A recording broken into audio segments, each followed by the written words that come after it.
पक्षी जाय दिगंतरा, पक्षी जाय दिगंतरा, बाळकाशी आणि चारा, घार हिंडते आकाशी, झाप घाली पिल्लापाशी. प्रस्तुत प्राप्त अशा प्रसंगी भगवत भक्त श्रोते सज्जनांच्या समोर सेवेकरता उच्चारलेला अभंग महान भगवान भक्त लढिवाळपणानं भगवंताचा सहवास जनाला लाभला ते नामदेवराय आणि त्या नामदेवरायांच्या घरचं दास्यत्व काम करणारी जनाबाई. त्या जनाबाईचा 5 चरणाचा आईचं आणि बाळाचं नातं सांगणारा अभंग सेवेकरता निवडलेला आहे. विठ्ठल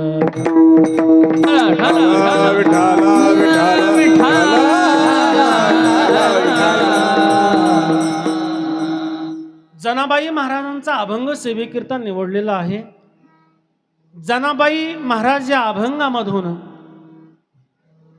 मातृत्वाचं देणं काय असतं, आई कोणत्या प्रकारे लेकराचा सांभाळ करते, याचं चिंतन जनाबाई महाराजांनी या अभंगामधून रेखाटलेलं आहे. आणि ते रेखाटत असताना आईची माया, आईचं प्रेम, आईचं वात्सल्य सांगत असताना आई कशा प्रकारे लेकरावरती प्रेम करते याचे 3-4 दृष्टांत देऊन या अभंगाला जनाबाईनं हात घातला, त्याचं लेखन केलं. जनाबाई म्हणतात, आई कितीही दूर असली तरी ती लेकरापाशीच असते, दूर जावं लागतं, जात असते. ते सांगत असताना पक्षाचा दृष्टांत दिला. पक्षी जाय दिगंतरा, पण का जावं लागतं त्या आईला, त्या बाळाला, त्या पक्षाला का जावं लागतं, तर त्या बाळाला चारा आणण्यासाठी, त्या बाळाची भूक भागावी म्हणून. बाळकाशी आणि चारा, पक्षी जरी घरट्यापासून दूर उडून गेला ना तरी आपल्या बाळाच्या चाऱ्यासाठी बाळाला खाऊ घालावं, बाळाची भूक भागावी याच्यासाठी पक्षी मात्र आकाशामध्ये झेप घेत असतो. पण ते झेपावलेला पक्षी सुद्धा सतत कितीही उंच उडाला, कितीही लांब गेला तरी तिथूनही त्याची नजर आपल्या पिल्लापाशी असते. त्याच्यासाठी दुसरा दृष्टांत दिला. घार हिंडते आकाशी, घार हिंडते आकाशी, आकाशामध्ये घार हिंडते, पण एक डोळा तिचा अन्न शोधण्यामध्ये आणि दुसरा डोळा आपल्या घरट्यातील पिल्लांकडे आहे. का तर बहिरी नावाचा ससा आहे, दुष्ट आहे पक्षी, तो कधी एकदा येईल आणि माझ्या बाळावरती कदाचित झडप घालून माझ्या बाळांना मारून खाऊन टाकील, या भीतीपुटी ती तिथून झेप घाली पिल्लापाशी. ती तिथून सुद्धा झेपावते, अन्न गोळा करते, चोचीमध्ये अन्न साठवते आणि ते अन्न घेऊन आपल्या पिल्लांपाशी येते. तिसरा दृष्टांत जनाबाई महाराज या ठिकाणी देतात. माता गुंताली कामाशी, ती लेकराची आई, लेकराची माय आपलं बाळ पाळण्यामध्ये टाकते, पण तिला कर्तव्य हे करावंच लागतं, संसार तिला करावाच लागतो, काम हे तिला करावंच लागतं. मग कितीही काम असलं तरी ती काम करत असताना सुद्धा सतत तिचं लक्ष आपल्या बाळावरती असतं. माता गुंतली कामाशी, चित्त तिचे बाळापाशी, पण त्या मातेचं चित्त मात्र बाळापाशी असतं. जसं संत महात्मे म्हणतात, आपण काम कितीही करत असलो तर ते काम करत असताना आपलं मन त्या कामात न राहता आपलं मन दुसरीकडे असतं. तसं आईचं मन, आईचं चित्त काम कसलंही असू द्या, ते काम भांडी घासायचं असू द्या, भांडी घासता घासता सुद्धा कानोसा तिकडं असतो, कुठं, बाळाच्या पाळण्याकडं. आणि बाळाला काय होईल किंवा काय नाही याची चिंता सतत त्या मातेला असते. म्हणून जनाबाई महाराज म्हणतात, माता गुंतली कामाशी, पण चित्त तिचे पिल्लापाशी किंवा बाळापाशी, चित्त तिचं बाळापाशी. आई कशा प्रकारे बाळाचा सांभाळ करते याच्यासाठी चौथा दृष्टांत या ठिकाणी जनाबाई महाराज देतात. वानरीचा दृष्टांत आहे. वानर माहिती ना सगळ्यांना, ती वानर जातीची मादी आहे आणि त्या मादीला जर पिल्लू झालं तर ती मादी काय खाली राहणारी जात नाही. वानराची जात खाली राहणार आहे का झाडावर. बरं कितीही उंच झाड असलं तरी क्षणामध्ये झाडाच्या शेंड्यापर्यंत जाण्याची ताकद आहे. पण ते जात असताना तिचं पिल्लू तिच्या पोटाला चिटकलेलं असतं, असं पोटाला चिटकलेलं असतं. वानरी हिंडे झाडावरी पिल्ले बांधोनी उदरी, तिच्या त्या चिटकलेल्या पिल्लाकडे कितीही उड्या मारू द्या तिने, पण लक्ष मात्र त्या पिल्लावरती असतं. माझं पिल्लू कदाचित पडेल का काय, पडेल का काय, म्हणून ती सतत सावध असती. कितीही उंच जाऊ द्या पण ते पिल्लाला खाली पडू देत नाही. तसं जनाबाई महाराज म्हणतात, माझी आई कोण आहे, तैसी आम्हाशी विठ्ठल माय. जनाबाई ज्यावेळेस स्वतःच्या आईवडिलांचा त्याग झाला, आई वडील जनाबाई महाराजांना सोडून अनंताच्या प्रवासाला निघून जातात. आणि निघून गेल्यानंतर जनाबाईला काही लोक विचारत असतील कदाचित की जनाबाई आता आई नाही राहिली, बाप नाही राहिला, आई गेली बाप गेला. तेव्हा जनाबाई म्हणतात, आता सांभाळी विठ्ठला, आता तुझ्याशिवाय मला दुसरं कोणीही नाही, तूच माझी आई आणि तूच माझा बाप. पण तो बाप आणि आई कशी आहे, तर या दिलेल्या दृष्टांताप्रमाणे ती आई कोणची आई, तो भगवान पांडुरंग परमात्मा, ती आमची आई आहे. तैसी आम्हाशी विठ्ठल माय. आणि मग त्या आईकडं जनाबाई म्हणतात, जनी वेळो वेळा पाहे घार हिंडते आकाशी, झाप घाली पिल्ला पाशी विठ्ठल.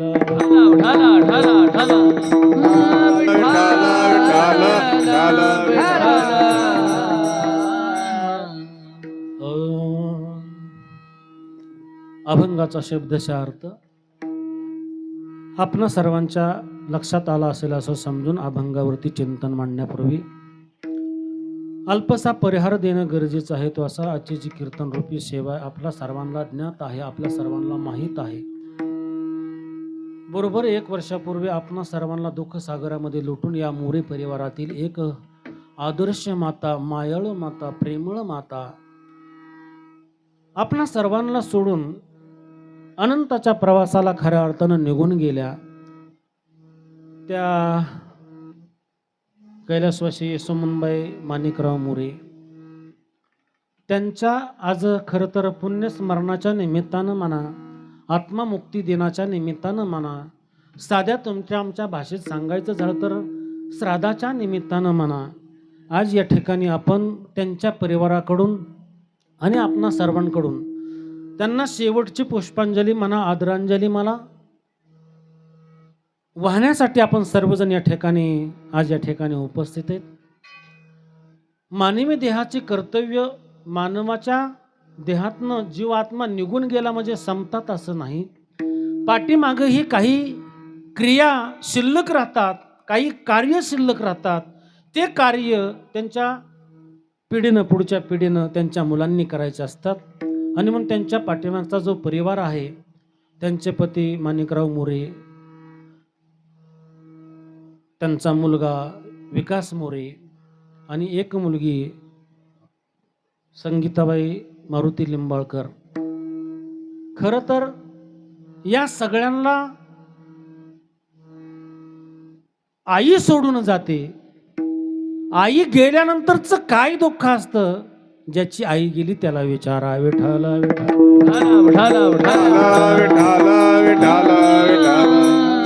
ज्याला एक हात नाही त्याला एका हाताची किंमत विचारा. ज्याला एक पाय नाही त्याला एका पायाची किंमत विचारा. ज्याला एक डोळा नाही त्याला एका डोळ्याची किंमत विचारा. ज्याला हे 2-2 अवयव असून सुद्धा त्यातला एकही अवयव नाही त्याला त्याची किंमत विचारा. तसं आई गेल्यानंतर आईची किंमत जर काय असेल तर ती फक्त लेकरांनाच. कारण लेकरावरती माया करणारं या जगतामध्ये दुसरं कोणतंच पात्र श्रेष्ठ नाही. अगदी देवापेक्षाही महान दैवत असलेले जर कोण असतील आपल्या घरातले तर ते आपले आई वडील आहेत. आई वडील आहेत.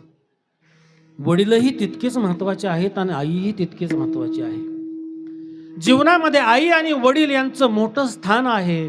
नवे नवे अखंड मार्गदर्शन जर कोणाचं असेल तर ते आपल्या आईचं आणि आपल्या वडिलांचं आहे. म्हणून सर्व देवापेक्षाही श्रेष्ठ मान माझ्या ज्ञानोबरायांनी आई वडिलांना दिला. त्याच्यासाठी ज्ञानेश्वरीमध्ये एक ओवी खर्च करावी लागली ज्ञानोबरायांना. सखल तीर्थाचे निधुरे जे का माता आणि पितरे तया सेविसी किर शरीरे लोन किजे. सर्व तीर्थामध्ये श्रेष्ठ जर कोणचं तीर्थ असेल तर ते एकमेव तीर्थ आहे आपल्या आई वडील. काशी तेने न जावे तीर्थासी. जाऊ नका असं महाराजांना म्हणायचं नाही, पण नाही गेलं तरी चालतं का? कारण त्या देवतापेक्षाही श्रेष्ठ जर दैवत आपल्या जीवनामध्ये कोणचं श्रेष्ठ असेल तर ती आपली आई आणि आपला बाप आहे दादा, बाप आहे दादा. पण आपण आज खऱ्या अर्थानं त्या आई बापांना विसरलो. अरे त्या आई बापांनी आपल्यासाठी किती कष्ट करावेत, किती कष्ट करावेत, किती कष्ट करावेत. मी पुढं अभंगाच्या ओघामध्ये सांगून जाईन.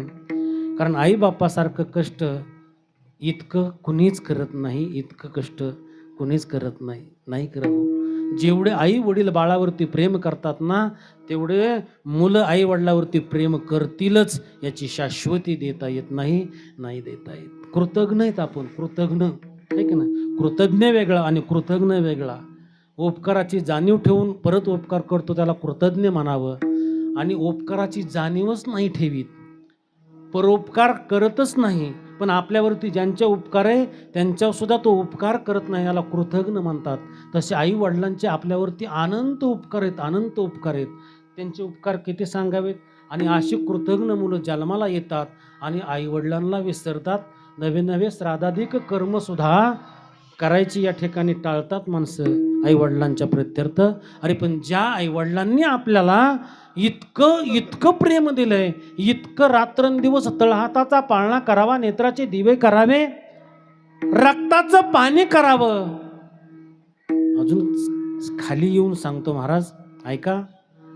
दुधाचा एक थेंब तयार होण्यासाठी आईचं 21 रक्ताचे थेंब आटतात, तेव्हा दुधाचा एक थेंब तयार होतो, एक थेंब तयार होतो. आणि ते दूध तुम्हाला त्या आईनं पाजले रे. त्या दुधातून जे कॅल्शियम तुम्हाला मिळाले ना, त्या कॅल्शियमच्या जीवावर तुमच्या शरीरातली हाडं मजबूत होतात. इतकी मजबूत होतात, इतकी मजबूत होतात की त्याला नष्ट करण्याची ताकद या पृथ्वी तलावरती कुणाकडंच नाही आहे, कुणाकडं नाही. माणूस गेल्यानंतर त्याला अग्निदाह दिला जातो, देतात ना, अग्नीमध्ये जाळल्या जातं. रस रस रस करणारा तो विस्तव असतो. पण तसल्या विस्तवातनं सुद्धा ज्या आईनं दूध पाजून तुमची हाडं मोठी केली, ती हाडं ती अग्नी सुद्धा जाळू शकत नाही. एवढं आईनं आपल्यावरती प्रेम केले दादा, एवढं प्रेम केलंय. लेकुराचे हित, लेकुराचे हित, लेकुराचे हित, लेकुराचे हित. वाहे माऊलीचे चित, वाहे माऊलीचे चित, ऐशी गळवळ्याची दाते, करीला भावी न प्रेते. वाहे माऊलीचे चित, वाहे माऊलीचे चित,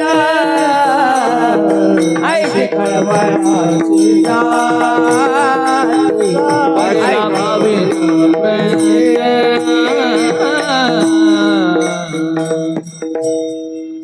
गोड प्रमाण महाराजांनी दिलं. लेकुराचे हित जाणे किंवा वाहे माऊलीचे चित्त, ऐशी कळवळ्याची जाती, करीला भावी न प्रीती. पोरग उद्या आपल्याला सांभाळणार आहे का नाही सांभाळणार याचा सुद्धा तिने कधी विचार केला नाही, नाही केला. आपल्या देहाचा विचार केला नाही. देह झिजवला कुणासाठी? बाळासाठी. पण आज कृतज्ञ मुलं जन्माला येऊ लागली दादा. संत महात्मे त्याला चांडाळापेक्षाही खालची उपमा देतात. जी आई वडिलांना विसरतात ना त्यांच्यासाठी संत महात्म्याने त्याला नीच म्हणजे नीच, चांडाळातला चांडाळ म्हटलंय. चांडाळ कुणाला म्हणावं, चांडाळीन कुणाला म्हणावं सांगून जातो जाता जाता महाराज. चांडाळ कुणाला, जी कुत्र्याचं मांस खाते तिला चांडाळीन म्हणतात. चांडाळणीची व्याख्या सांगून जातो जाता जाता. कळतंय का बघा. चांडाळ कुणाला म्हणावं, जी कुत्र्याचं मांस खाते तिला चांडाळीन म्हणतात. बरं, ते कुत्र्याचं मांस शिजवते तरी कुठं, स्मशानामध्ये जाते. ती चांडाळीन कुत्र्याचं मांस घेऊन मशानामध्ये जाते. बरं, ते कुत्र्याचं मांस शिजवण्यासाठी तिच्याकडं पातेलं नसतं. मग काय करते ती, तर ज्या मशानामध्ये जिथं माणसं जाळल्या जातात त्या माणसांची कवटी शोधते. कवटी जळत नाही ना, त्या कवटीमध्ये कुत्र्याचं मांस घालते आणि ते शिजवण्यासाठी आता त्याला पाणी पाहिजेत ना, मग पाणी टाकीत नाही त्यात. ते सावडायला जाताना तुम्ही बरंच काही नेता, त्याबरोबर चपटीही नेता ना. मग तिथं ठेवलेली असते तीच दारू घेते, त्या कवटीत ओतते, ते मांस त्यात टाकते आणि शिजवण्यासाठी वेगळी चूल मांडत नाही.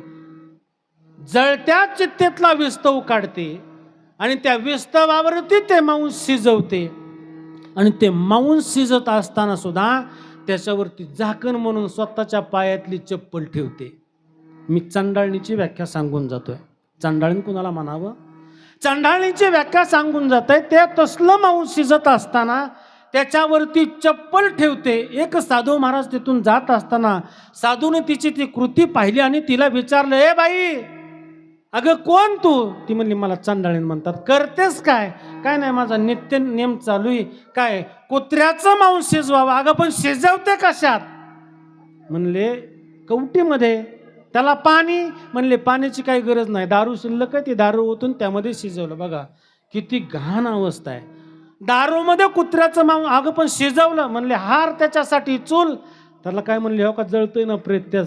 बरं एवढं ठीक खरं आहे, मग त्याच्यावरती झाकण का ठेवलं? तर तिने सांगितलं, एखादा आई वडिलांना न सांभाळणारा चांडाळा आला.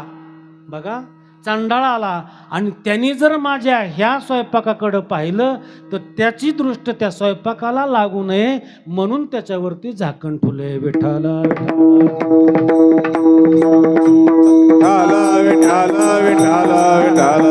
म्हणजे माझा सांगायचा मुद्दा आपल्या लक्षात आला असेल. आई वडिलांना न सांभाळणाराला संत महात्मे चांडाळणीपेक्षाही खालचा दर्जा देतात. का? तर आपण आई वडील तर आपले जातातच ना दादा. गेल्यानंतर काही कार्य उरतात, त्याला पिंडदानादी कर्म आपण म्हणतो. शास्त्रामध्ये त्याला पिंडदानादी कर्म म्हणतो. आणि ते पिंडदानादी कर्म आपण त्या व्यक्तीच्या प्रित्यर्थ करावे लागतात. आणि ते करत असताना जर नाही केले हे कार्य जर नाही केले ना, तर आई वडील आपल्याला वर्ण सुद्धा शाप देतात. आहा कटा त्याची करीती पितर, आहा कटा त्याची करीती पितर, आहा कटा त्याची करीती पितर, आहा कटा त्याची करीती वंशी दुराचारी पुत्र झाला, पुत्र झाला, वंशी दुराचारी पुत्र झाला, पुत्र झाला. आहा कटा त्याची करीती पितर, आहा कटा त्याची करीती पितर, दुराचारी पुत्र झाला, पुत्र झाला, दुराचारी पुत्र झाला, पुत्र झाला. कटाचे करीती पितर, जय हो कटाचे करीती पितर. ज्यांनी आपल्यासाठी एवढं केलं त्यांच्यासाठी आपण जर तर्पणादेखील क्रिया श्राद्धादेखील क्रिया करत नसेल तर ते वरून आपल्याला शाप दिल्याशिवाय राहत नाहीत. आणि मग पितृदोष आपल्याला लागतो. आणि मग एकदा का पितृदोष लागला की घरातली शांतता भंग पावते. आणि शांतता भंग पावली की तुम्हाला चैन पडत नाही. आणि मग हिच्याकडे जाय त्याच्याकडे जाय, याला विचार त्याला विचार. मग काकाकडे जातात आणि काका मग सांगतो तुम्हाला पितृदोष आहे, तुम्हाला तो पितृदोष घालवायचा असेल तर तुम्हाला कुठं जावं लागेल? प्रयागराजला जावं लागेल किंवा काशी क्षेत्राला जावं लागेल आणि तिथं तुम्हाला पितृदोष घालवावा लागेल. म्हणजे पितरांचा दोष सुद्धा आपल्या जीवनामध्ये लागतो. याचं कारण जर विचारत असाल तर त्याला कारण आहे, कारण आपण त्यांच्या ऋणातून उतराई झालं पाहिजे आणि नाही उतराई झालं तर ते दोष आपल्याला लागल्याशिवाय राहत नाहीत. जन्म जाणार आहे, जीवन संपणार आहे. या पृथ्वीतलाला नावच मृत्यूलोक आहे आणि म्हणून या पृथ्वीतलावरती आपल्या मनासारखं काही होतच नाही. होतं का आपल्या मनासारखं? काही होत नाही. आपल्या मनावरती काही चालत नाही. आपल्याला मस वाटतं पंतप्रधान व्हावं वाटतं का नाही सगळ्यांना? पण होता येतं का? नाही होता येत. आपल्याला मस वाटतं, आपल्याला चांगल्यातलं चांगलं पाची पक्वान्नाचं जेवण रोज असावं वाटतं का नाही वाटत? वाटतं का? पण मिळतं का? नाही वाटतं का? आपल्या मनावरती नाही. आपल्याला अजून किती उदाहरणं सांगू. आता गव्हाच्या काढण्या चालू आहेत ना, गव्हाकडं पाहिलं तरी वाटतं एकरात निदान 25 पोतं तरी होतो का? कदाचित नाही होत. म्हणजे आपल्या मनावरती काही चालत नाही. का चालत नाही? तर हा मृत्यूलोक आहे. आपल्या मनावरती काही चालत नाही. ही सगळी ईश्वराची सत्ता आहे आणि ईश्वराच्या सत्तेनेच जे चालतं त्याला जे अभिप्रीत आहे तो करून घेत असतो. चाले हे शरीर कोणाची या सत्ते, कोण बोलवी ते हरिवीन, देखवी ऐकवी एक नारायण, तयाचे भजन चुकू नका.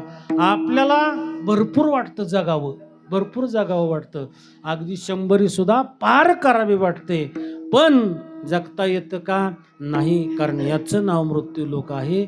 इथं आलेल्या प्रत्येक जीवाला एक ना एक दिवस हा मृत्यूलोक सोडून जावं लागणार आहे. इथे वरून नाही आले अवतार, एरते पामर जीव किती.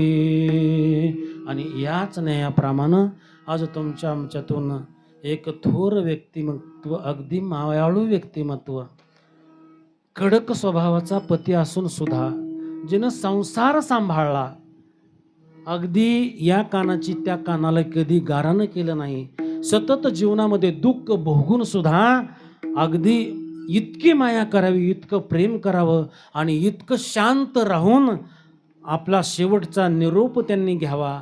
शेवट तो भला माझा बहु गोड झाला, आलो निजाच्या माहेरा, भेटी रकुमाईच्या वारा. या न्यायाप्रमाणे वयाच्या सरते शेवटी त्या आपणा सर्वांना सोडून निघून गेल्या आणि त्या गेल्याच्या नंतर त्यांच्या आठवणींना उजाळा देण्यासाठी एका मातेला शेवटची श्रद्धांजली समर्पित करण्यासाठी आणि आईनं बाळावरती केलेलं प्रेम आहे ना, ते प्रेमाचा एक आरसा आपल्यासमोर ठेवण्यासाठी सेवेकरता निवडलेला अभंग. नामदेवरायाच्या घरी दासित्व काम करणारी आमची जनाबाई आणि त्या जनाबाईचा 5 चरणाचा अभंग सेवेकरता निवडला आहे. जनाबाई महाराज या अभंगामधून लेकरासाठी आई काय काय करते याचे 2-4 दृष्टांत देऊन तो अभंग जनाबाईने रेखाटला. कोण जनाबाई? आपल्या सर्वांना माहीत आहे.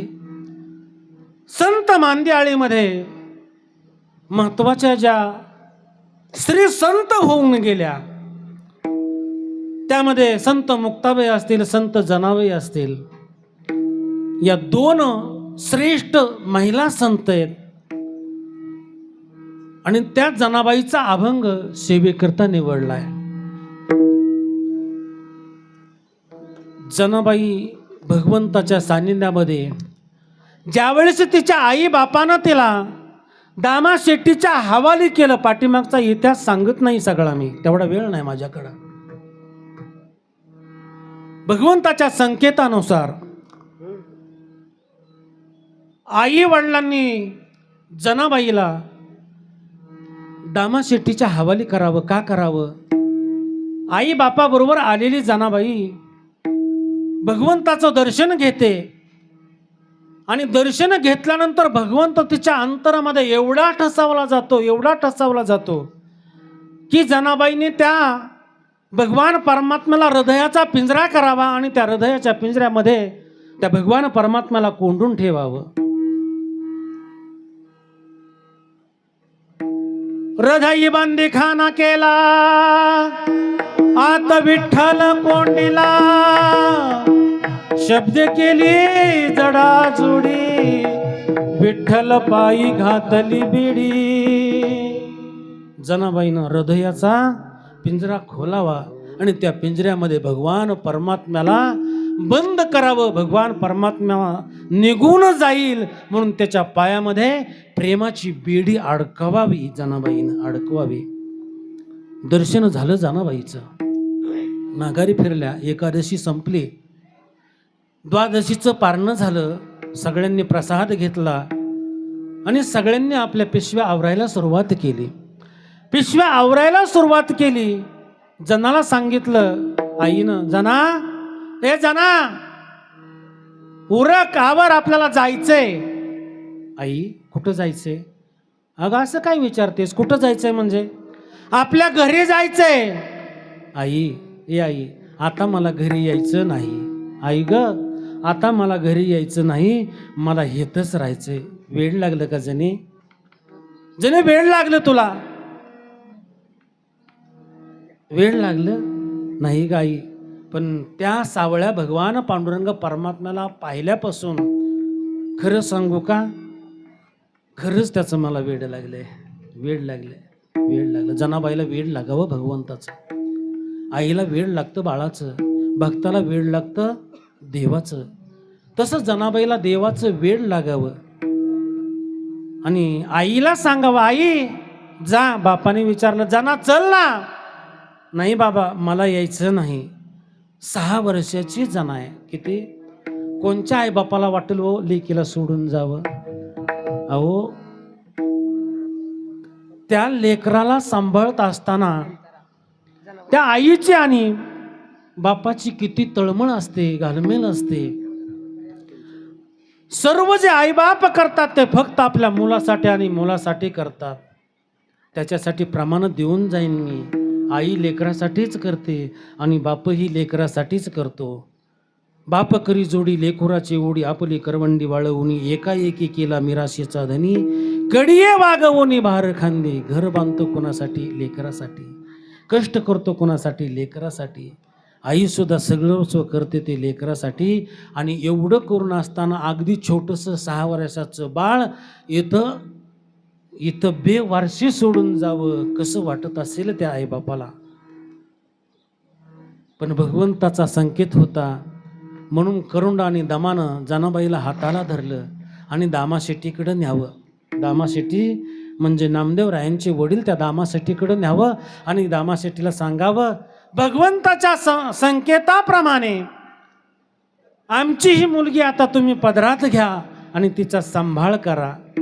आता खरं तर सांगू का, अहो आमची लहान बाळ आहे हो, आम्हाला हिला सोडू वाटत नाही हो.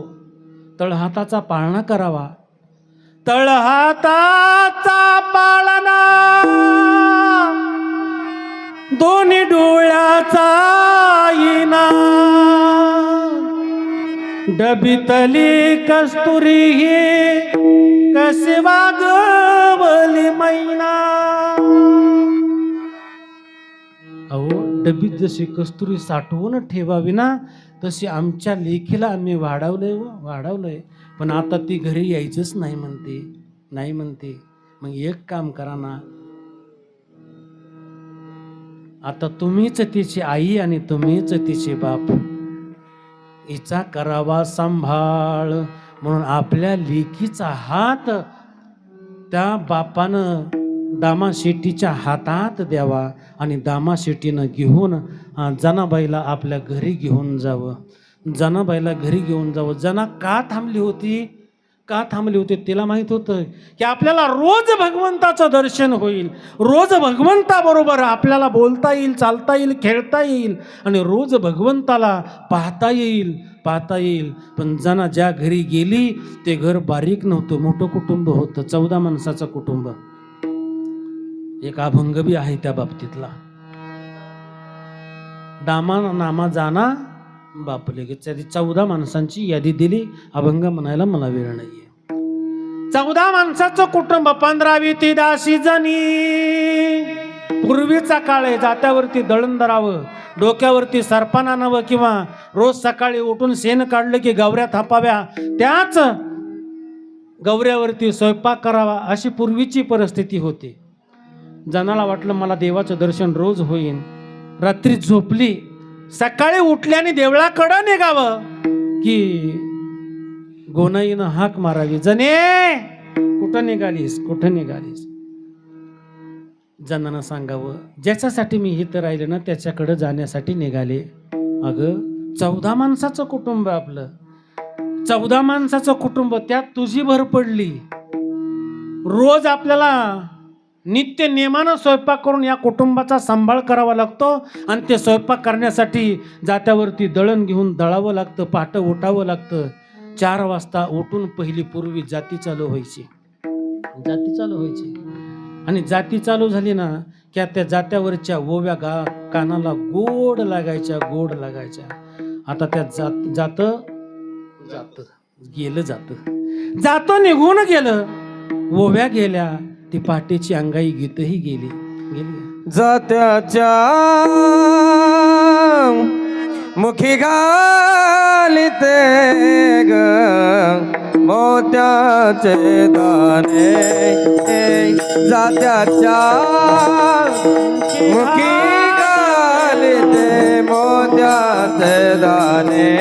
तुझ्या कृपेने मला विठ्ठला, तुझ्या कृपेने मला विठ्ठला काही नाही मुने, विठ्ठला काही नाही मुने, विठ्ठला काही नाही मुने.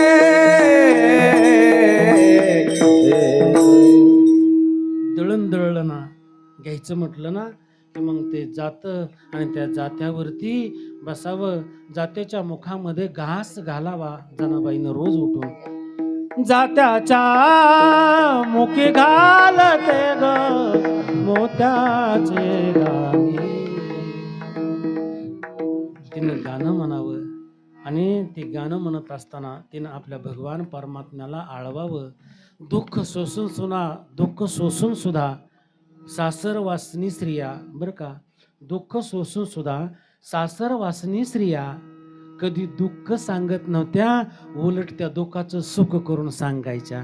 तसं जनाबाईला दुःख होतच नाही असं नाही, तरी तिने म्हणावं, तुझ्या कृपेने मला विठ्ठला काही नाही मुनी. खंत मनामध्ये कोणती भेटायला येत नाही, पण हे देवा मला तुझ्याकडे येता येत नाही रे, मला तुझ्याकडे येता येत नाही, पण तुला माझ्याकडे येता येईल ना, तुला माझ्याकडे येता येईल ना. म्हणून त्या विठ्ठलाला जनाबाईने आळवावं,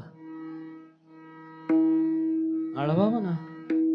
सुंदर माझे जाते गे फिरते बहुतेक गे, गोव्या गाऊ कौतुके तुझी बाजूला. जीव शोधून खुंटे गे प्रपंचाची नेटे गे, लावणी पाची बोलते गे तू हे रे बा विठ्ठला, पाची बोलते गे तू हे रे बा विठ्ठला. त्या जनाबाईनं भगवान परमात्म्याला आळवावं, आहे का ना. आणि भगवान परमात्म्यानं मग जनाबाईसाठी धावून यावं. नित्याचा कार्यक्रम चाललेला होता, पण एक दिवस असा उजळला, अत्यंत वाईट बातमी जनाबाईच्या कानावरती पडावी. वाईट बातमी. कुणीतरी वारकऱ्याने पंढरीच्या वारीला येत असताना ज्या गावाहून दिंडी येते त्या गावाचं वैभव असणारं करुंड आणि दमा, हे दोघंही अनंताच्या प्रवासाला निघून गेले होते. आणि निघून गेल्यानंतर यांची मुलगी जनातर यांनी पंढरपुरामध्ये सोडली, पण तिला ही वार्ता द्यावी म्हणून पंढरपूरला आल्यानंतर जनाबाईची भेट घ्यावी आणि त्या जनाबाईला सांगावं, जने ऐक ना, ऐक, अगं तुझी जन्मदाती आई आणि तुझा जन्मदाता बाप तुझ्या विरहानं तुला आठवून त्यांनी हे जग सोडलं. तुला सोडून कायमच्या अनंताच्या प्रवासाला ते निघून गेले ग, निघून गेले. हे शब्द जनाबाईच्या कानावरती पडावात आणि जनाबाईनं टाहू फोडावा, टाहू फोडावा. आई, बाबा, जन्म दिलेल्या आई वडिलांवरती प्रेम किती असतं, लेकीचं किती प्रेम असतं. टाहू फोडला, टाहू फोडला. पण आता टाहू फोडून आणि रडून आई येणार नाही, बाबा येणार नाही हे त्याला माहीत होतं. कारण गेलेली व्यक्ती परत माघारी येत नाही दादा. आता कितीही तुम्ही या आईच्या नावानं हाक मारल्या, ती आई तुम्हाला तुमचं सांत्वन करण्यासाठी जीवनामध्ये परत कधीच येणार नाही, कधीच येणार नाही, करत येणार नाही. आपण फक्त आता तिच्या आठवणीच ओघळून ओघळून आपल्याला आपण समजून घ्यायच्या. तिच्या आठवणीतच आपलं जीवन घालवायचंय दादा. तिच्यातनं उतराय होण्यासाठी, तिच्यातनं उतराय होण्यासाठी माणसाने जीवनामध्ये फक्त एकच करावं, एकच करावं. आई वडिलांना कधीच दुःख देऊ नये, कधीच दुःख देऊ नये. ती आई आई आई काय म्हणते माहिती आहे का?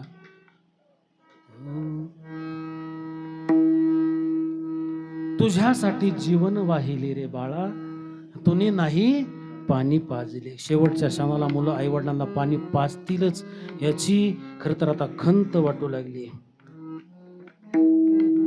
ती कविता आहे, पहा आपण कधीतरी, पण फार सुंदर रेखाटले त्या कवीनं.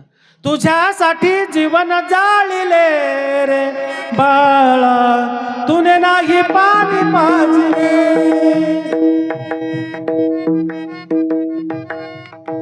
वा पेटी मस्त. अख्खं जीवन त्या आईनं जाळलंय, आईनं जाळलंय. आणि ती आई ज्यावेळेस आपल्याला सोडून जाते ना, तेव्हा त्या आईची खरी किंमत आई गेल्यानंतर कळते. आई आहे तोपर्यंत आईची किंमत कळत नाही, नाही कळत. पण आई गेल्यानंतर कळते. जनाला वाटलं माझ्या आईबापाने माझा एवढा सांभाळ केला आणि आता ते मला सोडून निघून गेले. हंबरडा फोडला, पण हंबरडा फोडून सुद्धा आता आई आणि बाप पुन्हा जीवनामध्ये परत कधी येणारच नाही, येणारच नाही.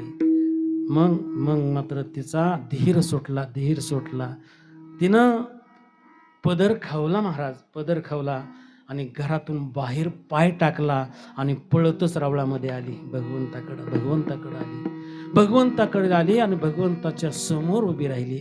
भगवंताच्या समोर उभी राहून जनाबाईनं देवाला सांगावं, आई मेली बाप मेला,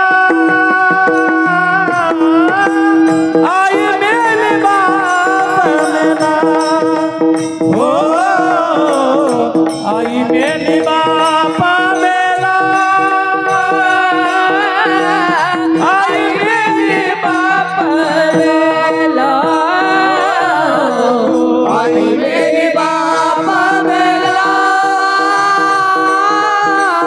आई मेरी बाप मेला, आई मेरी बाप मेला, आई मेरी बाप मेला. आता सांभाळी विठ्ठला, विठ्ठला,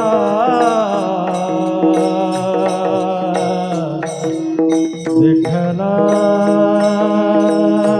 रे, विठ्ठला. आता सांभाळी, आता सांभाळी विठ्ठला, विठ्ठला, विठ्ठला, विठ्ठला. आता सांभाळी विठ्ठला, आई मेली बाप मेला, आई मेरी बाप मेला, आई मेरी बाप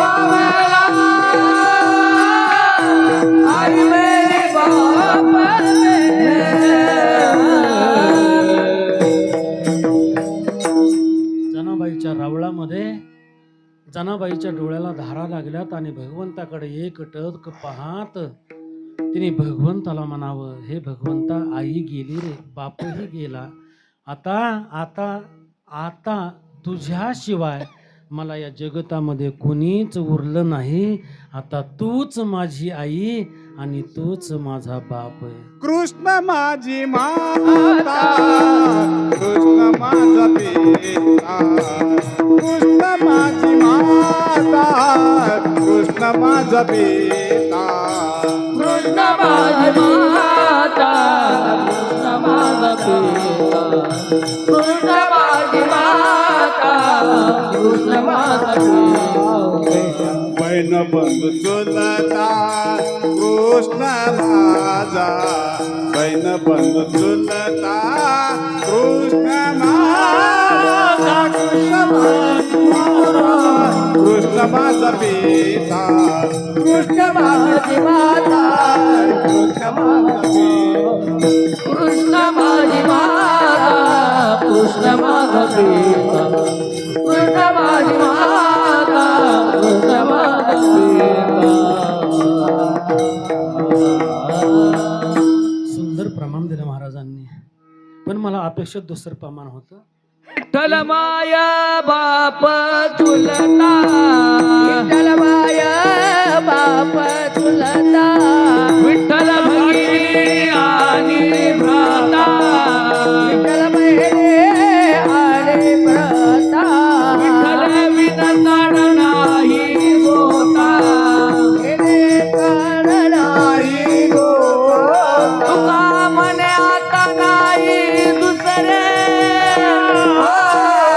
विठ्ठल माया बाप चुलता, विठ्ठल माया बाप चुलता.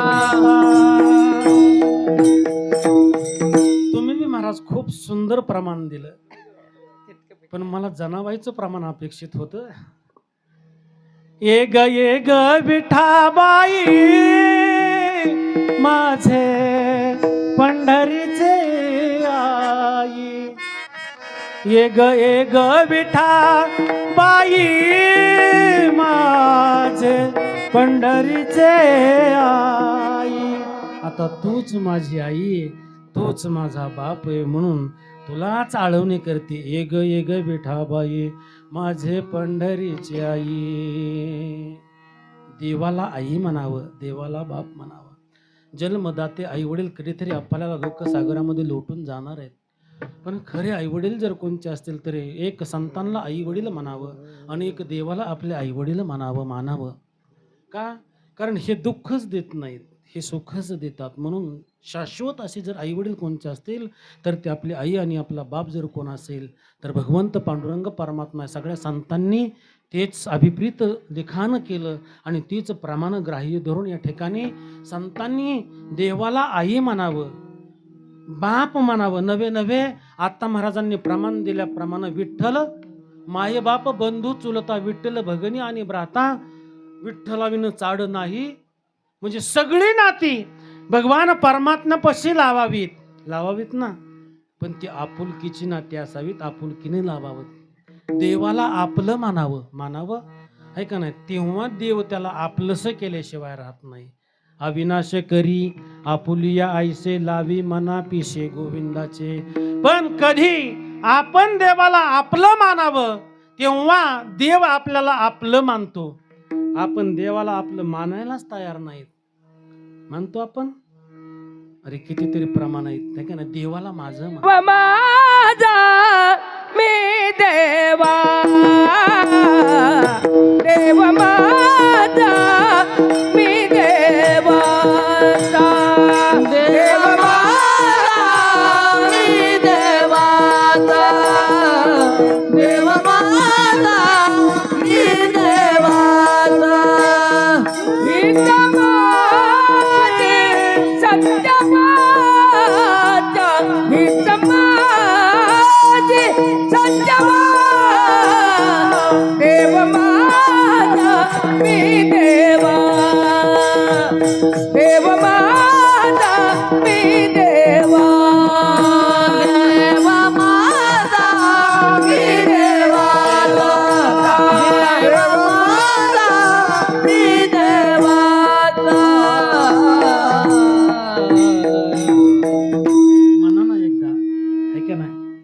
देव माझा मी देवाचा. अजून सांगू?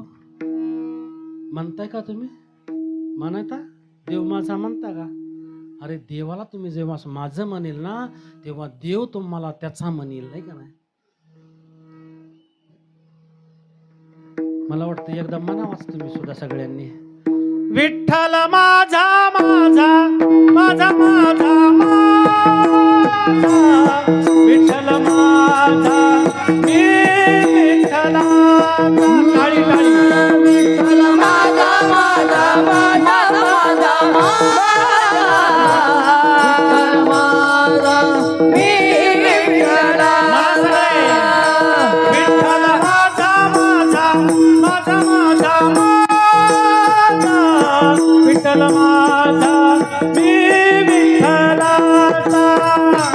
टाळी टाळी. माझा माझा शूटिंग चालू आहे. हात वर घ्या. टाळी. विठ्ठल माझा मी विठ्ठलाचा. माझा माझा माझा माझा, विठ्ठल माझा माझा माझा माझा माझा, माझा माझा माझा माझा माझा, विठ्ठल माझा मी विठ्ठलाचा. विठ्ठल माझा माझा माझा माझा माझा, विठ्ठल माझा मी विठ्ठलाचा. मी विठ्ठलाचा. म्हणलं पाहिजे. विठ्ठल माझा माझा माझा माझा माझा, विठ्ठल माझा मी विठ्ठलाचा. विठ्ठल माझा विठ्ठल माझा मी विठ्ठलाचा. विठ्ठल माझा विठ्ठल माझा मी विठ्ठलाचा.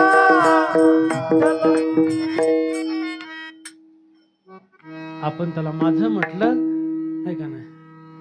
आपण एखाद्याला माझं म्हटलं तर तो आपल्याला माझं म्हणेन ना. जर आपणच त्याला आपला म्हणत नाहीत, आपण जर एखाद्या पाहुण्याला म्हटलं ना तो पाहुणा माझा आहे, तर तो पाहुणा म्हणेन ना हा पाहुणा माझा आहे. आपण जर त्याला म्हणलं ना तू आमचा पाहुणा नाही, तर तो म्हणेन तू सुद्धा आमचा नाही. ही खरी गोष्ट आहे. म्हणून देवाला जनाबाईनं म्हटलं तो माझा आहे आणि देव माझा आहे. आणि तो भी आता माझी तर खरी आई वडील निघून गेले, पण आता देवा तूच माझी आई आणि तूच माझा बाप आहे.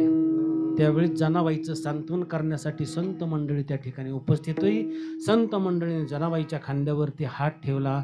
अगं तू म्हणतेस ग, तू म्हणतेस देव तुझा आहे, नवे नवे देव तुझी आई आहे, देव तुझा बाप आहे, पण आईसारखं देव प्रेम करेल का?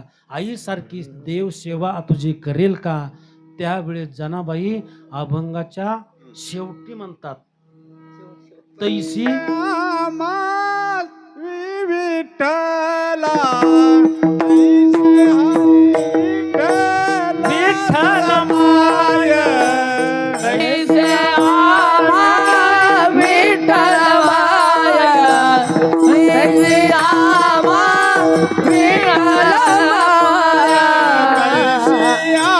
कैसियामा विठ्ठल माय कैसियामा विठ्ठल माय ऐसे आमा विठ्ठल माया, ऐसे आमा विठ्ठल माया.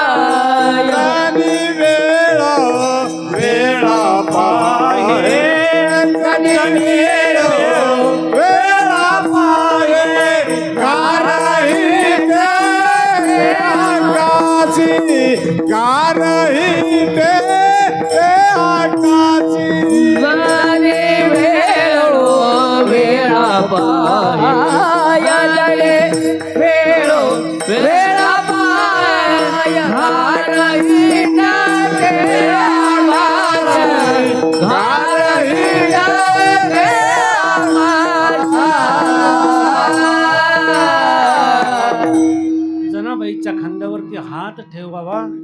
जनाबाईनं मागं वळून पाहावा तर संत मांदे आळी पाठीमागं उभा आहे जनाबाईचं सांत्वन करण्यासाठी. जने अगं आई वडील गेले, तू आता देवाला तुझी आई मानतेस, पण सांग ना, सांग, आईसारखं कर्तव्य मात्र तुझा देव करेल का? जनाबाई म्हणते नक्कीच केल्याशिवाय राहणार नाही. तैसी आम्हाशी विठ्ठल माय जनी वेळोवेळा पाहे. जनाबाई म्हणते त्याच पद्धतीनं आई लेकराचा सांभाळ करते ना, तसाच भगवान परमात्मा माझा सांभाळ केल्याशिवाय राहणार नाही. जने जने अगं आईचे कार्य बाळासाठी काय काय असतात तुला माहिती आहे का? जना म्हणली माहिती ना. काय? आई बाळाला नावमाकू घालते.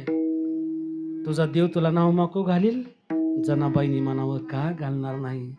जनी सांगे सकळ लोका नाऊ घाली माझा सखा, नाऊ घाली माझा सखा, नाऊ घाली माझा सखा. जनी सांगे सकळ लोका नाऊ घाली माझा सखा, नाऊ घाली माझा सखा, नाऊ घाली माझा सखा. जनाबाईनं संतांना सांगावं, आई गेली ना, आता मी त्याला आई म्हटले ना, मग तो आईचं कर्तव्य आणि त्या कर्तव्याला कणूभर सुद्धा कमी पडणार नाही. नाव घालायचंच काय विचारता? नाव तर घालीलच हो, घालील. पाणी नाही सणाला, पाणी सुद्धा भगवान परमात्म्यानं आणावं, चुलीवरती पाणी ठेवावं. पाणी गरम झालं की पाणी विसणून द्यावं, गार पाणी त्यात ओतावं. आणि जनाबाईला नाहण्यासाठी बाथरूम, आता बाथरूम म्हणतो आपण, पहिली नाहणी म्हणायची. नाही विनोद करत जाऊ द्या, मला विनोदाची सवय नाही, त्याच्यामुळे मी विनोद करत नाही. नाहणीमध्ये पाणी इसनावं. भगवान परमात्म्यानं स्वतःच्या हातानं जनाबाईला नाहू घालावं. काय अधिकार माझ्या जनाबाईचा? ऐका, नुसतं नाहू घाल. जनी डोईने गांजली, डोईने गांजला. 8-8 दिवस, 15-15 दिवस पूर्वीच्या महिला, पूर्वीच्या म्हणतोय, आताचं नाही सांगत, पूर्वीच्या महिलांना 8-8 दिवस डोक्यावरनं पाणी घेता येत नव्हतं, 15-15 दिवस घेता येत नव्हतं. डोक्याला लावायला तेल मिळत नव्हतं. जो त्यात काय केसांच्या बटा व्हायच्या, कांगव्याला सुद्धा त्या गुतोडा निघत नसायचा. आणि मग तो गुतोडा नाही निघाला की त्यामध्ये व्हायच्या. तुम्हाला माहिती काय? आता नाही पाहायला मिळत, वा व्हायच्या. मग भगवान परमात्म्याने जनाबाईच्या डोक्यावरती पाणी ओतावं दादा, आणि पाणी ओतावं. अगोदर कांगवा घ्यावा लागतो, तेव्हा ती गुतोडा निघतो. बरोबर आहे ना? फणीने लगेच गुतोडा निघत नाही. मी कधीतरी निरीक्षण करत असतो, कसं विचारतात डोकं ते.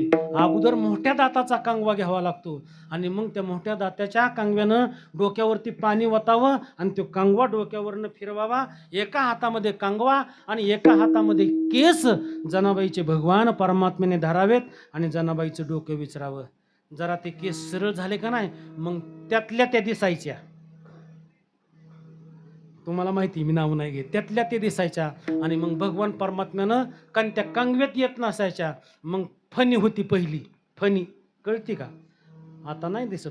फणी असायची, तिला बारीक दाता असायचे, आणि मग त्या बारीक दाताच्या फणीनं भगवान परमात्म्यानं जनाबाईचं केस विचारावं, आणि त्यातनं येणाऱ्या खाली पडायच्या. भगवान परमात्म्याने त्या रगडायच्या, टाचणी सोडून द्यायच्या. पण त्या फणीत नवी एक जात राहायची. काय होते त्याचं नाव? लिख. त्या फणीतनं सुद्धा राहायची. भगवान परमात्म्याला वाटायचं ही फणीला घालणार नाही, मग भगवान परमात्म्यानं फणी टाकून द्यावी, आणि दोन्ही हातानं जनाबाईचं केस. बरं, ती जी एक जात असते ना, ती इतकी चिकट असते की ती केसाच्या बुडालाच असते. तिने पेक धरलेलं असतं त्या केसाला, ती निघतच नाही. मग भगवान परमात्म्यानं ती एक केस असा निसावा, आणि त्या केसाला चिटकलेली ती 2 नखामध्ये अशी ओढून काढावी. रागात तिच्याकडे बघावं, माझ्या जनीला त्रास देतेस म्हणून हितली हित घ्यावी. जमते. आणि टच कोणी मारावी, हे कोणी करावं? आईने करावं. ती जनाबाई म्हणती माझी आई ना ती, आता माझी आई ना ती. मग माझ्या आईनं माझ्या डोक्यातल्या ओवा सुद्धा काढल्या व लिका सुद्धा तिने मारल्या. जशी आई करत होती तैसी आम्हाशी विठ्ठल माय, तशी आम्हाशी विठ्ठल माय. पण तशी म्हणजे कशी, त्याच्यासाठी पुन्हा जनाबाईनं दृष्टांत दिला अभंगाच्या प्रथम चरणामध्ये. पक्षी जाय दिगंतरा, पक्षी जाय दिगंतरा, पक्षी जाय दिगंतरा, पक्षी जाय दिगंतरा,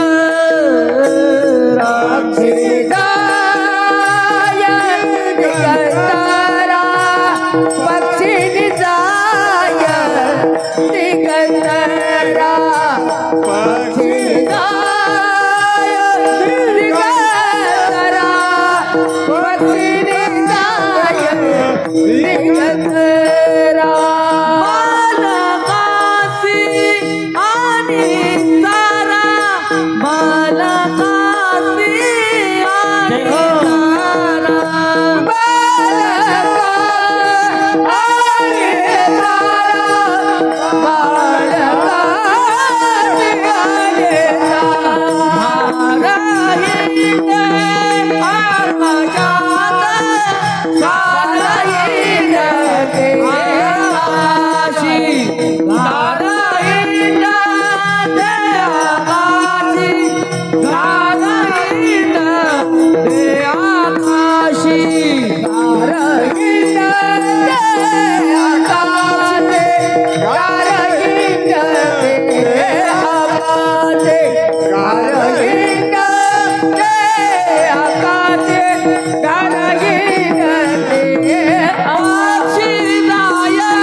पक्षी जाय दिगंतरा.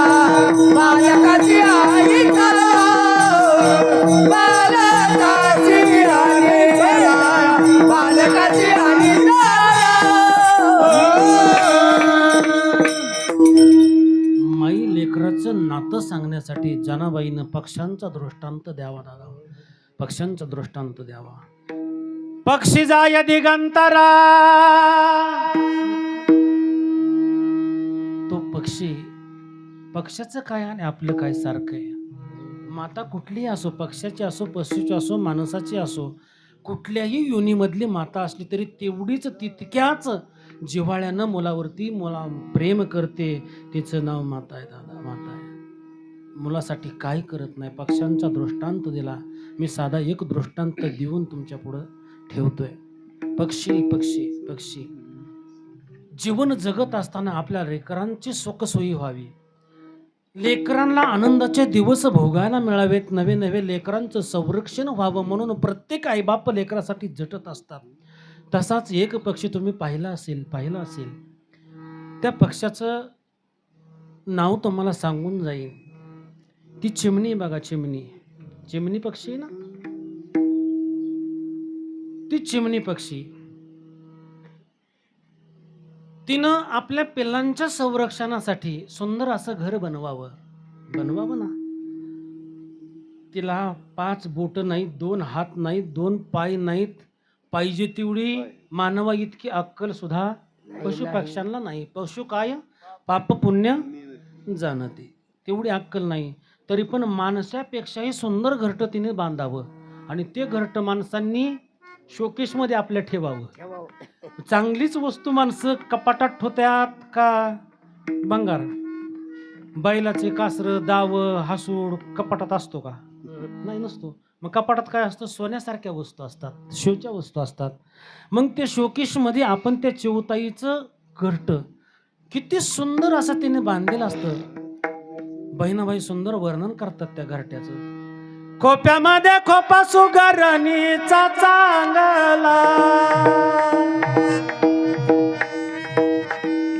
एका पिल्लासाठी तिनं खोपा झाडाला टांगला. एका पिल्लाच्या काळजीनं एक दातामध्ये काडी धरून आणावी, त्या चिमणीनं दातामध्ये काडी धरून आणावी आणि ते खोपा विणावा. इतका सुंदर विणावा, इतका सुंदर विणावा की माणसाची सुद्धा दृष्ट त्याला होईल असा तो खोपा. नुसता विणावच इतका सुंदर असा नाही, त्याला वाऱ्यापासून धोका नाही, त्याला पावसापासून धोका नाही, त्याला कुठल्याही वादळापासून, कशापासून, गारपिटीपासून सुद्धा झोकेच वाचले ना. मग त्या सुंदर झोक्याचं वर्णन बहिणाबाईंनी करावं. पिल्ल्या झोपाली खोप्यात जसा हाल तो बंगला, तिचा पिल्लावर जीव झाडाले टांगला. सुंदर कविता, संत परंपरेमध्ये सुंदर अशा कविता आल्या. त्या एका पिल्लासाठी त्या पक्षिणीनं सुंदर असं घरटं बनवलंय. घरटं, बरं ते घरटं गवताच आहे. त्या गवताच्या काड्या त्या पिल्लाला टोचू नयेत. ऐका, त्या गवताच्या काड्या पिल्लाला टोचू नयेत म्हणे तिनं. ते घरटं पूर्ण झाल्यानंतर भूर करून उडून जावं, जिथं पाणी आणि माती तिथे जावं, चोचीनं पाणी घ्यावं, मातीमध्ये मिसळावं आणि ती चोपनट माती त्याचा असा बारीक डाळी एवढा गोळा करावा. किती तिच्या चोचीत किती मावेल, डाळी एवढा गोळा करावा. तो गोळा घेऊन यावं आणि त्या एका गोळ्यानं आतनं सगळं घर लिंपावं तिनं. तो खोपा आहे ना, तो खोपा आतनं लिंपावं. आता ते घर आतनं लिंपल्यानंतर ऊन वारा तर काही येतच नाही, पण त्याच्यामध्ये प्रकाश सुद्धा येणं शक्य नाही. आणि तो खोपा बी असा टांगलेला असतो अगदी लोंबत्या फांदीला. का तिला काय वरच्या चांगल्या फांदीला नव्हता का बांधता येत, पण लोंबत्या फांदीलाच का बांधावं? कारण एखादा सरपटणारा सापासारखा प्राणी जर आला आणि तो माझ्या पिल्लांना खाण्यासाठी जर आला तर त्याला त्या फांदीवर न येत असताना मग तिने असं घरटं नाही केलं, तिनं असं केलं आणि त्या खोप्याच्या खाली हातवर नळी ठेवली येण्या जाण्यासाठी. का तर यामध्ये शिरताना त्या जड प्राण्याला, त्या सापाला इतकं खाली वाकावं लागेल आणि मग घरट्यामध्ये प्रवेश करावा लागेल. तो जर एवढा वाकला तर त्याच्या बोजाने तो पडल्याशिवाय राहणार नाही. माझ्या बाळाचं संरक्षण होईल एवढी काळजी तिच्या डोक्यामध्ये पिल्लांसाठी. कोण आहे ती? एक आई आहे, एक माता आहे. आतनं तिने तो सगळा खोपा लिंपून काढावा एका गोळ्यानं. ऐका, आता प्रकाश नाही त्यात, मग तिनं काय करावं? एका गोळ्याला ओलं करावं. तो गोळा तिथं त्या आतमध्ये खोप्यामध्ये चिटकवावा. अंधाराच्या रात्रीला प्रकाश देणारा एक कीटक आहे, त्याचं नाव आहे काय? काजवा. सगळ्यांना माहिती आहे. तिनं तो काजवा पकडावा आणि तो चोचीत आणलेला काजवा त्या घरट्यामध्ये त्या ओल्या मातीला चिटकवावा. आता प्रकाशाची भीती आहे का? किती बघा, आईचं सूक्ष्म लक्ष किती असतं. म्हणून संत महात्मा म्हणतात तिच्या चित्तातच फक्त बाळ असतं. मातेची या चित्ती अवघी बाळकाची व्याप्ती. एवढी बाळाचे काळजी करणारे जर कोण असेल या जीवनामध्ये तर ती फक्त आई आहे. आणि मग त्या आईचा दृष्टांत देतात. सुंदर असा खोपा बांधते आणि त्या खोप्यामध्ये पिल्लं घालते. ते पिल्लं उबगतात, अंडी उबगतात आणि ते पिल्लं त्या सहजासहजी तो खोपाही किती सुंदर बनलेला आहे. तो असा असून असं जाऊन आतमध्ये खोलगाय एवढी अक्कल आपली नसती चालली. आपण कितीही चांगला स्लॅब टाकला तरी 2-3 वर्षांनी गळल्याशिवाय राहत नाही. का गळत नाही का? गळल्याशिवाय राहत नाही. पण त्या सुगरणीनं त्यातनं आपलं पिल्लू सहजासहजी सुद्धा सहज बाहेर पडता येऊ नये आणि पडलं तर ती मरेल. त्याला पंख फुटापर्यंत त्याला बाहेर येता येऊ नये म्हणून तिने गोल असा खड्डा केलेला असतो आणि त्या खड्ड्यामध्ये ती पिल्लं आहेत. आणि त्या पिल्लांना चारा चारण्यासाठी ती पक्षीनी आकाशामध्ये झेप घेत असते. प्रभाती चारी आशी जाय पक्षिणी, प्रभाती चारी आशी जाय पक्षिणी, प्रभाते तारी पक्षिणी, प्रभाते तारी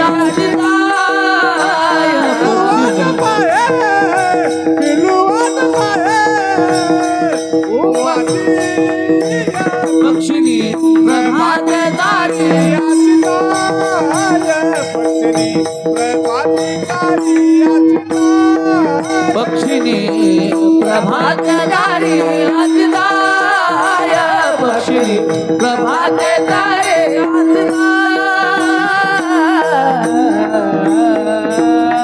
त्या घरट्यातल्या पिल्लांचा चिवचिवाट तिनं ऐकावा आणि तो चिवचिवाट ऐकला की तिने जाणावं. जाणे ऐका ना, जाणे माऊलीचे चित्त जाणत असतं. माझी पिल्ल भोकेलेली व्याकुळ तिने ओरडतायत आणि मग त्या घरट्यामधून तिनं उड्डाण करावं. संत जनाबाई तेच सांगतात, पक्षी जाय दिगंतरा. दिगंतराला पक्षी जातो कशासाठी? तर माझ्या बाळांना भूक लागली, त्याला अन्न पाहिजेत आणि ते अन्न शोधण्यासाठी लांब लांब लांब पर्यंत जातो आणि चोचीमध्ये अन्न घेऊन तो पक्षी पुन्हा आपल्या घरट्याकडे झेपावत असतो. बालकाशी आणि चारा. जनाबाई म्हणतात उंच लांब गेलेला पक्षी, त्याला हवस नाही हो लांब जायची, पण चारा मिळत नाही आणि तो चारा शोधण्यासाठी आकाशामध्ये उंच भरारी घेऊन गेलेला पक्षी अन्न गोळा करतो आणि पुन्हा त्या घरट्याकडे येतो. जनाबाई म्हणते त्या पक्षिणीप्रमाणे माझी आई म्हणजे पांडुरंग मला सांभाळल्याशिवाय राहणार नाही. पक्षी जाय दिगंतरा बालकाशी आणि चारा.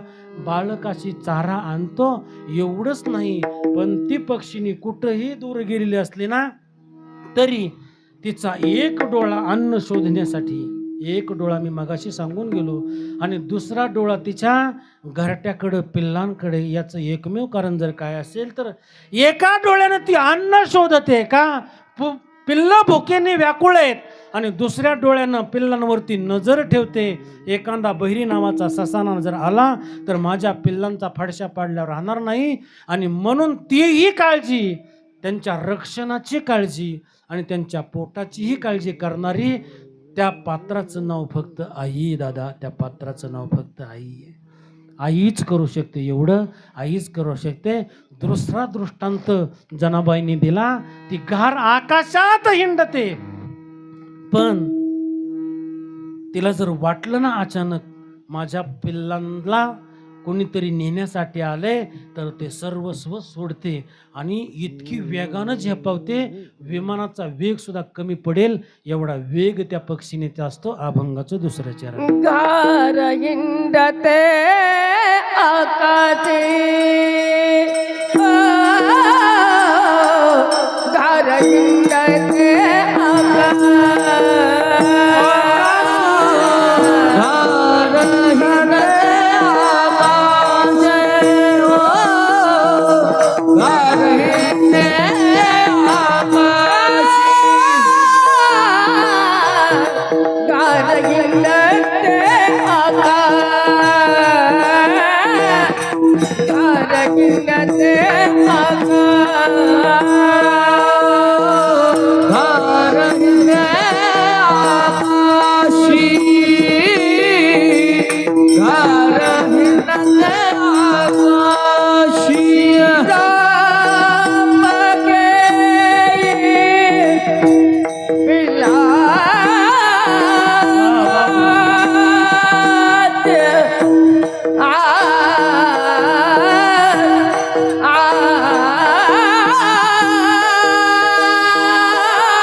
जा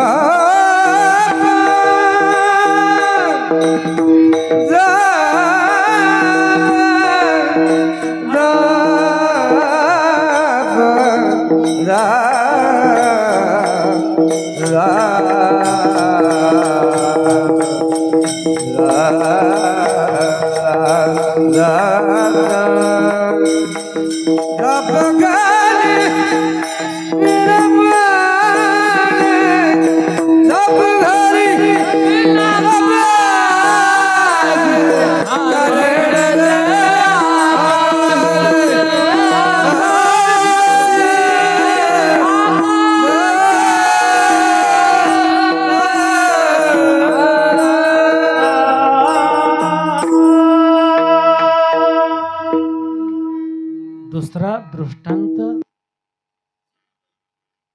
पक्षाचाच दिला नाही का नाही. गार हिंडते आकाशी,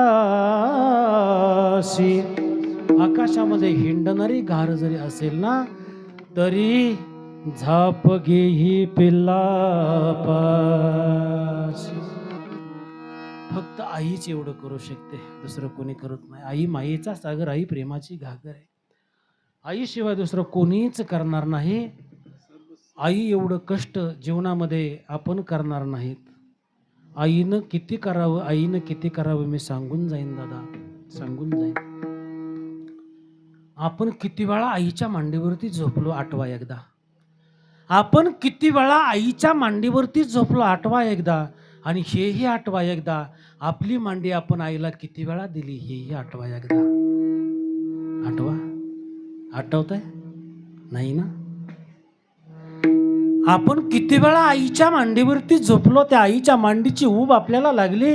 बरे अरे पण म्हातारपणी तरी त्या आईचं डोकं कधी मांडीव घेतलेलं आठवतंय का आपल्याला? आठवतंय नाही ना दादा, आठवत. फक्त हे आईच करू शकते रे दादा. शेवटच्या श्वासापर्यंत बाळाच्या हिताचा विचार करणार एक पात्र आहे. त्या पात्राचं नाव आहे दादा आई. मारा आईला, मारा बापाला, तरी पण तुम्हाला ते आशीर्वादच दिल्याशिवाय राहणार नाहीत. एवढं महान पात्र आई वडिलांचं आहे. नका देऊ आईला भाकरी, राहायला जागा देऊ नका. गोट्यामध्ये एक पोताडं टाका, त्या गोटाड्यावरती आईला जागा द्या. कुत्र्याला भाकरी टाकतो तशी एक भाकरी आईला फेकून टाका, फेकून टाका. ती एक भाकरीचा तुकडा खाऊन सुद्धा, शिळा तुकडा खाऊन सुद्धा देवाचं चिंतन करते ती माऊली. माऊली देवाचं भजन करते. श्रीकृष्ण गोविंद हरे मुरारे, हे नाथ नारायण वासुदेवा. त्या चिंतनाला भाळून भगवान परमात्मा प्राप्त व्हावा आणि तिला भेटायला त्या गोट्यामध्ये यावा दादा. त्या गोट्यामध्ये आल्यानंतर त्या आईला विचारावा देवानं, आई मी आलो ग, काय मागायचं असेल तर मागून घे, मागायचं असेल तर मागून घे. आईनं एकच मागावं, आईनं एकच मागावं. मागणं ते देवाला मागत असताना द्यायचं ना देवा, तर एकच द्या देवा, माझा बाळ जन्मभर सुखाचा ठेवा. ही अपेक्षा करणारी फक्त आईच असते, दुसरं कोणी नाही दादा. फक्त आईच करते. आई फेकून भाकरी तुम्ही तिला जरी दिली ना तरी ती आई असते. ती आईच फक्त लेकरांना आशीर्वाद देते. कारण का देते तर आई, आणि मी मग बाकीच्या कीर्तनामध्ये आईचं महत्त्व सांगत असताना आईचे उपकार सांगितलेत अनेक वेळा. आई आणि बाळ खरं तर हे वेगळेच नसतं, एका नाळेला जोडलेले हे एक हृदय असतं. दोन्ही हृदय जरी वेगवेगळे दिसत असले तरी हृदय दोघांचं एक असतं दादा. मी नेहमी सांगत असतो, बाळाला ठेच लागावी, बाळाला ठेच लागावी. बाळ कितीही लांब असला तरी बाळाला तिकडं ठेस लागलेली आईच्या अंतकरणाला इकडं कळतं. कुठला संदेश आहे, कुठली तार आहे, कुठला टेलिफोन आहे, कुठलं इंटरनेट आहे, हे मला काही कळत नाही. आईचं अंतकरण धस्सकने करतं. त्या क्षणी आई फक्त बाळ आठवते, फक्त बाळ आठवते. माझा बाळ संकटात असेल, काहीतरी नक्कीच झालं असेल. आत्ता फोनची सुविधा निघली, आत्ताची माऊली लगेच फोन काढते आणि फोन लावते, बाळा बरा आहेस का? अरे कुठे आहेस? अजून आला नाहीस. एवढी काळजी करणारी फक्त आई दादा. आई कितीही लांब असू द्या तरी आईच्या अंतकरण आहे ना, त्या अंतकरणाला ती जाण असते, ते जाणवतं. ताप बाळाला यावा, ताप बाळाला यावा आणि घाम मात्र आईच्या अंगाला यावा. घाम मात्र आईच्या अंगाला. ताप कोणाला आहे? बाळाला आहे. पण घाम कोणाला येतो? आईच्या अंगाला येतो दादा. कारण आई बाळाशिवाय राहू शकत नाही. बाळासाठी सर्वस्व पणाला लावते ती आई आहे. आणि म्हणून आईचा दृष्टांत देत असताना, आई समजून सांगत असताना, माई लेकराचा जिव्हाळा समजून सांगत असताना पुन्हा तिसरा दृष्टांत मातेचा दिला. माझ्या माता जनाबाई. गुंतली कामाचे, माता गुंतली कामाचे, माता गुंतले कामासी, माता गुंतले कामासी कामा, चित्त तिचे विलापा, चित्त तिचे विलापा, घर हिंडते आकाश, घर हिंडते आकाश, तिचे तिचे हर हिंडते आकाशी, हर हिंडते आकाशी.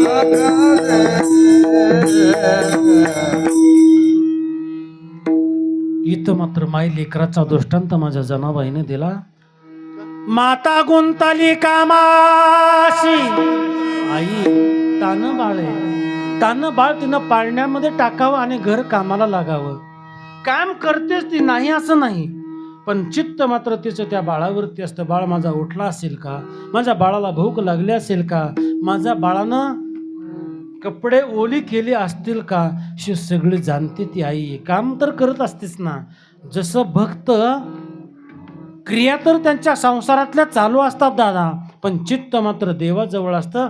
त्यांच्या चित्तामध्ये संसार नसतो, त्यांच्या चित्तामध्ये देव असतो. म्हणून कामामध्ये काम, काही म्हणा राम राम, जाईल भवश्रम सुख होईल दुःखाचे.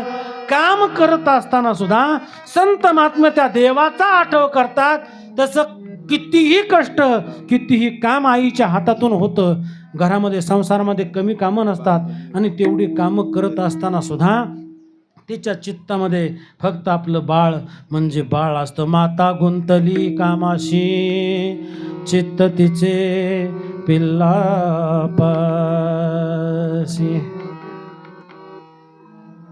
रानामध्ये खुरपण्यासाठी जावं, बांधावरच्या लिंबाच्या झाडाला धोतराची म्हणा, साडीची म्हणा झोळी करावी, ती झोळी त्याला टांगावी, बाळ त्यातमध्ये टाकावं आणि माऊलीनं खुरपं घेऊन खुरपण्यासाठी रानात जावं. क्रिया खुरपणीच्या चालू आहेत, पाठीमागं मुकदम आहे पहिले काळातला, पण चित्तामध्ये बाळ आहे, चित्तामध्ये बाळ आहे. तिला अन्न गोड लागत नाही, तिला तहान लागत नाही, तिला भूक लागत नाही, तिचं खुरपणीवर लक्ष नसतं. चित्त बाळाकडं असतं. सगळ्यांच्या पाता पुढं जातात, हिची पात मागं राहते. मुकदम पाठीमागून ओरडतो, ए बाई उरक ना, पैसे काय फुकट न्यायचेत का. आता त्यांचे दिवस चांगले, तो भाग वेगळा. न्यायला गाडी, आणायला गाडी, हातामध्ये घड्याळ, परत हातामध्ये मोबाईल, घड्याळ म्हणतो मोबाईल आहे का नाही, पुन्हा पाणी प्यायला वेळ, मिस्त्री लावायला वेळ, सारखं लक्ष. पहिलं दिवस उगवापासून दिवस मावळेपर्यंत दुपारचंच सुटलं तर सुटायचं, नाही तर तसं काम करावं लागायचं. बाळाला झोळीमध्ये टाकायचं आणि त्या बायांबरोबर खुरपत असताना त्या माऊलीचं चित्त त्या बाळाकडं असायचं. मुकदम पाठीमागून ओरडला तरी मुकदमाची तिने विनंती करावी, हो दादा, हो दादा, ऐका ना, ऐका ना, मी खुरपते, हो खुरपते, पण त्या खुरपणीकडं माझं लक्ष लागत नाही. माझं लक्ष त्या बाळाकडं लागले. का लागलंय? माझ्या बाळाला भूक लागली असेल, मला त्याला पाजायला जायचंय, हो पाजाय जायचंय, मला थोडी विश्रांती द्या, मला थोडी सवड द्या. मी पटकन जाते आणि मी माझ्या बाळाला पाजून येते. ए बाई, त्यांच्याबरोबर तुला पात न्यावी लागेल. तू बाळ घेऊन आलीस, त्यात माझा काही दोष नाही. मी तुला 300 रुपये रोज देतोय, यांच्याबरोबर तुला खुरपावं लागेल. दादा ऐका ना, ऐका ना, ऐका ना, अंधार पडला तरी मी खुरपेल. अंधार पडला तरी मी खुरपेल, पण दादा जाऊ द्या ना मला जाऊ द्या, माझ्या बाळाला मला पाजायचंय. नाही नाही म्हणलं तरी ती माऊली उठते, खुरप पातवच टाकते आणि पळत पळत जाऊन आपल्या बाळाला दूध पाजते. आणि तिला दूध पाजल्यानंतर तिला त्या कष्टाचं काहीच वाटत नाही. जवळी घेता शीन गेला, कष्ट तिला काही वाटत नाही. बाळाला दूध पाजते, पळत त्या झोळीमध्ये टाकते. बाया सुटून गेल्या तरी ही खुरप घेऊन खुरपत असते. रात्र झाली, पात कडला लावली. बाळाला तिनं खांद्यावरती घ्यावं पुरा आणि पुन्हा घरी यावं. का तर फक्त बाळाचीच चिंता आहे. तिच्या डोक्यात दुसरं तिसरं काही नाही. माता गुंतली कामाशी, चित्त तिचे बिळला बाळापाशी. अजून एक दृष्टांत जनाबाई महाराज देतात. वानरी हिंडे झाडावरी, पिल्ले बांधोनी उदरी. इतका जपून सांभाळ करते. सांभाळते बाळाला, किती सांभाळ करते, एवढा जपून सांभाळ करते. ती वानरीचा दृष्टांत देत असताना ती वानर झाडावरून या झाडावरून त्या झाडावर, त्या झाडावरून त्या झाडावर उड्या मारतं. बरं, किती जवळजवळ 20 फूट जरी झाडं दोन्ही लांब असली ना, तरी या झाडावरून ते वानर त्या झाडावर सहज उडी मारतं. पण ती वानरी आणि तिला झालेलं ते लहान पाडस आहे, त्याचं ते पाडस ते काय करतं माहिती आहे का? 2 पक्षी असे आहेत, दोन पशु असे आहेत. एक वानर आणि एक मांजर आहे. त्याच दातानं फाडशा पाडणाऱ्या उंदरांचा तेच दात बोक्यापासून पिल्लांना वाचवण्यासाठी त्याच दाताने पिल्ले उचलून या सांधीत ठेवून त्या सांधीत ठेवून त्या सांधीत ठेवून पिल्लांना दात लागत नाही. याचं एकमेव कारण जर काय असेल तर ती बाळतीची माया आहे तेवढी त्यांच्यावरती. आणि दुसरा दृष्टांत वानरीचा आहे. वानरी झाडावरती हिंडत असताना ते पिल्लू काय करतं बघा, आईला सोडतच नाही. आईला सोडत नाही, लहानपणी सोडत नसतात. बाळ लहानपणी सोड, आता मोठं झाल्यावर सोडतात, त्याचा विषय सोडून द्या.